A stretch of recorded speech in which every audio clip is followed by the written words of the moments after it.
everyone, my name is Marah, and today's case is about Zack Lefave, who was 20 years old when he went missing from Nova Scotia, Canada in 2021.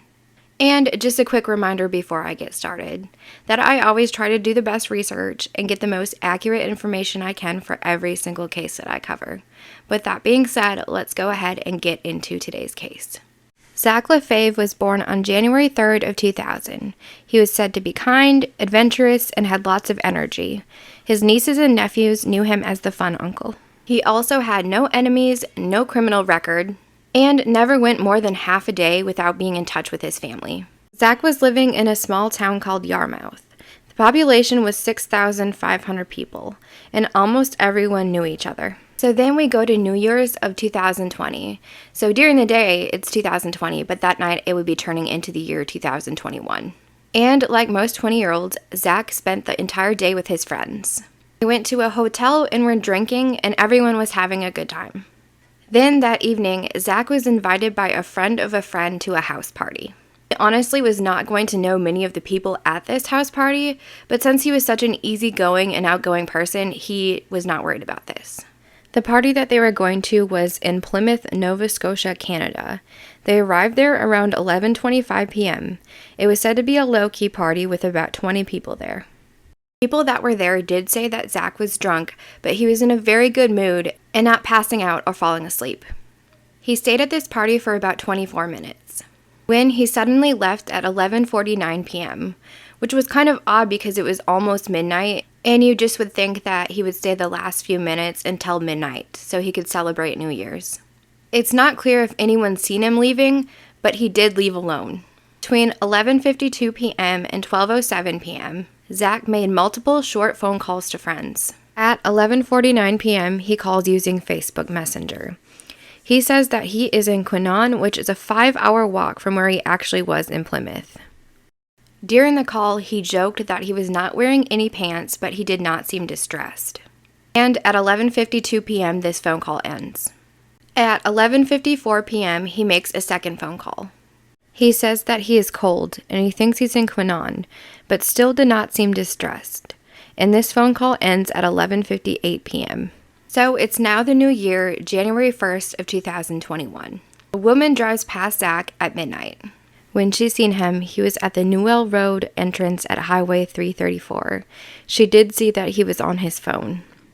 Zack thought he was walking towards Yarmouth, but he was actually walking towards Wedgeport. At 12:02 a.m., he makes a phone call and he says he is with people of color, which he describes as black people. He doesn't know. The phone call cuts off, and the people at the party were all white, and all eyewitnesses saw him walking alone. This is the last time anyone has heard from him.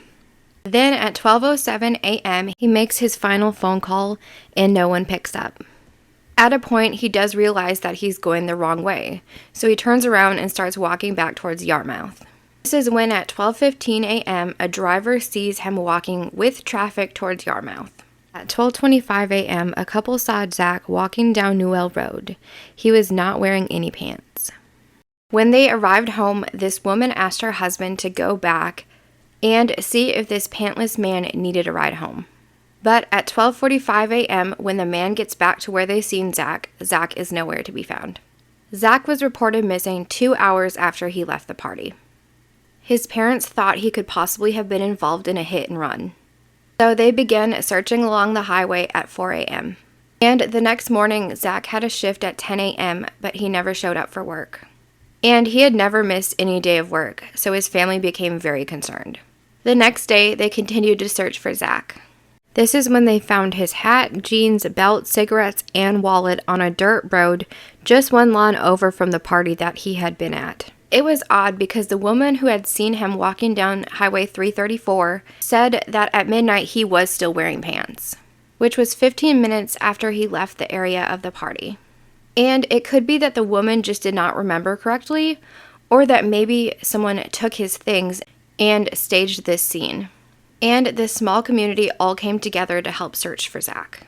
Helicopters, drones, and canine dogs were all sent out to search. But there was no sign of Zack. It was almost like he just vanished. So now, after giving the overview of his disappearance, I'm now going to get into some theories. One of the theories is that he was heavily intoxicated when he removed his pants and became a victim of paradoxical undressing. Paradoxical undressing is a phenomenon characterizing some fatal hypothermia cases. The victims, despite low environmental temperatures, paradoxically remove their clothes due to a sudden feeling of warmth. Also, those who suffer from hypothermia often start hallucinating, and they may run into the woods to find shelter, so it's believed that maybe Zack succumbed to the elements. A second theory is that maybe Zack was involved in a hit and run. It was New Year's, and a lot of people were probably drinking and driving and could have possibly hit him. And a third theory is foul play. Zack's girlfriend Hannah got a hold of his phone records, and there was an anonymous number with an unknown location texting him the night that he disappeared.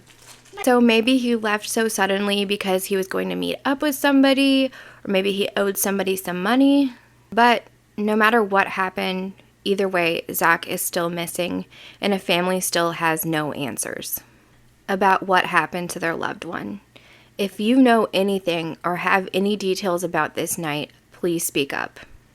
On August 18th of 2023, at the request of the Southwest Nova RCMP Major Crime Unit, Zack's case was added to the Nova Scotia Department of Justice Reward for Major Unsolved Crimes program, which offers rewards of up to $150,000 for information, leading to the arrest and conviction of the person or persons responsible for the disappearance of Zack. And on New Year's, it'll have been 3 years since Zack disappeared. I hope that this family is able to get some answers. But thank you so much for watching today's video. I hope you'll comment, subscribe, and I will see you all next time.